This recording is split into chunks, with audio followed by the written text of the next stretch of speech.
haven't mentioned this yet, but in my classes, I'll often do a pose and then we might add something on, and you don't ever have to add on if you don't want to, right? You can just keep doing the previous version of the pose and it's fine. So this is going to be our seated goddess, and then we're going to add horse pose to it.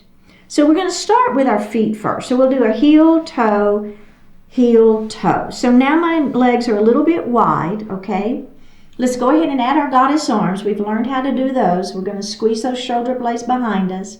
Goalpost arms, goddess arms, okay? Now, I'm going to lift my right heel up off the floor. So there's a little work for that calf. And then we're going to put that heel down. And then we're going to lift the other heel up. There's that calf. And we're going to put that down. Let's do the other side again. Lift and down. Lift and down. Let's go ahead and bring our hands down. And if you remember from yesterday, let's do that little internal hip rotation.